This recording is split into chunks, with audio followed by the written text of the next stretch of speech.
Welcome to EKTV.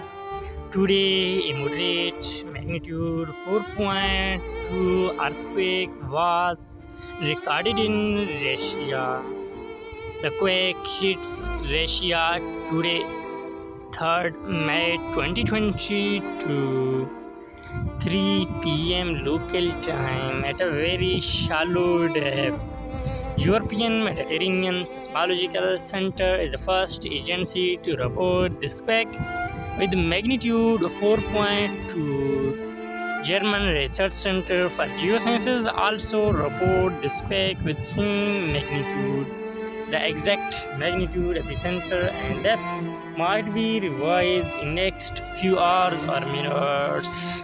At the end, please like, subscribe, and share our YouTube channel for more updates.